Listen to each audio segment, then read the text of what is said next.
we have the ability to educate ourselves in order to make the planet a better place. And any one of us who doesn't is lazy. And we, not only do we give those messages through our music, we believe it's our obligation to give those messages through our music. It's not just coincidence.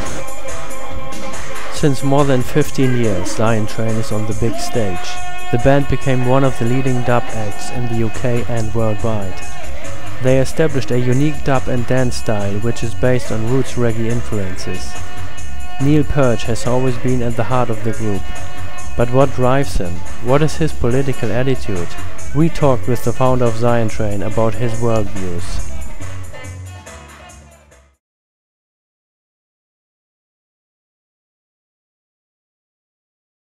I would have to say that at least half of the reggae music made in the last 15 years is not so positive.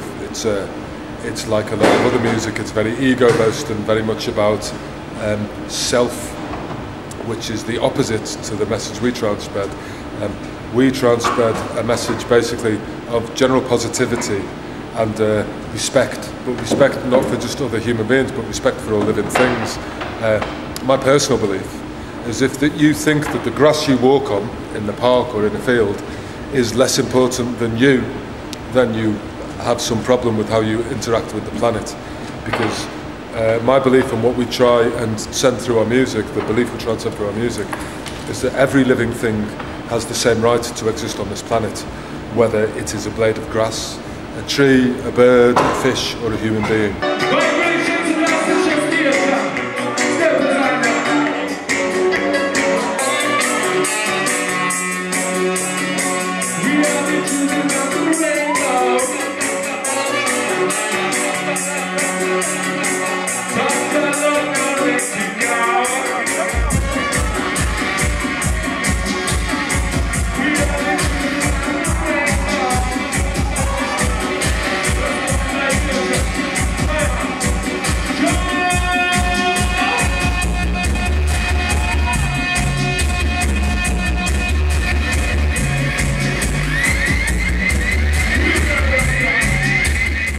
I think a lot of people who make music for the right reason spread this message, and not just in reggae music, and I'll elaborate.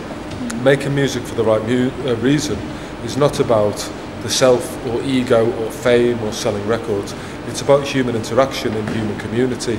And human interaction in human community is also linked in with our existence on the planet. It's linked in with our interaction with other living things. Music comes from this. The reason human beings have music in human society is to make a community, is to bond us together, is to put us closer to our like native state, if you like.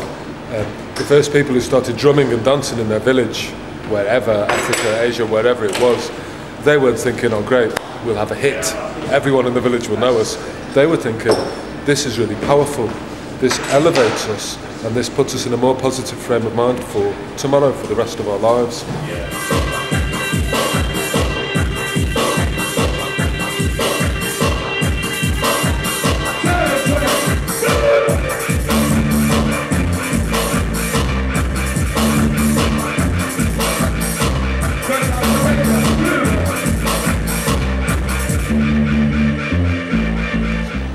For better or for worse, people listen to us. Because we're on the stage, we make music, we produce media, so people listen to us. So we have an obligation not to talk about me, or to talk about my great new shoes, or our next record. We have an obligation to talk about bigger messages, because that are bigger than any of us and bigger than any of our music. And some of those messages are, treat the planet with respect, be positive, consider why vegetarianism might be a good idea, but we don't force anyone to do anything. Examine your life, examine your actions, and all of those things I think reflect first and foremost on the environment, mainly because of the reason of us not examining our actions and being very lazy, always taking the fastest route to make money. That's what kills the planet. And as we probably all agree in one form or another, eventually it will kill us, or our children, or our children's children, because we don't act very intelligently, and we try and give all of that message through music, really.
I think money is the most important environmental issue.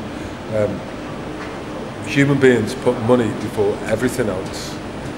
Every single environmental issue that occurs and that becomes either a big news item or a big problem for someone somewhere, it's all about someone else trying to make money.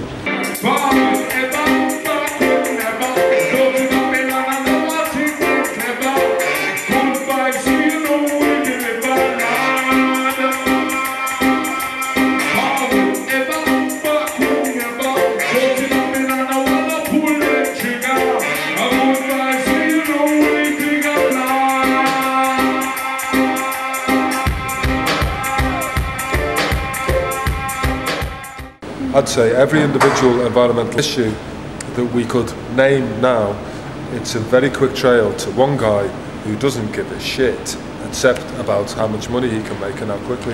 That's the problem. There needs to be bigger environmental taxes. So oil companies should pay, not just if they spill, but they should pay a percentage of their oil money to clean up the whole world, because oil is polluting the whole world in one form or another.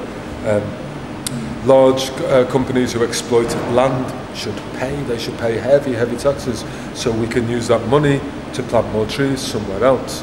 You know, it's as simple as that. The only language these people understand is brute capitalism. So you have to use brute capitalism against them for the benefit of the environment. And actually, the only other possibility is revolution and anarchism. But people are too frightened. Everyone's too frightened to go in the street now and start breaking cars. Everyone's too frightened because we're all locked into the system. We're all invested in it. I'm 42 years old. I've got 42 years of my life invested in an oil-hungry, money-hungry system. So even I am radical, but I don't think I'm going to go in the street and start breaking cars. You know. But if the system bends, if the capitalist system bends to support the environment, then the environment will get better. You have to give someone a way of making money out of being environmentally intelligent, then the environment will be healed. It's our sick disease. It's a very bad disease. How many billionaires are there who have more money than they need for the rest of their lives and that their family needs? But they have an extra addiction to make more money, to have more money than him, or to have more money than her. And it's pretty sick because, you know, for every dollar they make, I don't know, you might say 2 trees get cut down or another 3 species of frog go extinct for every dollar they make, and the problem is money.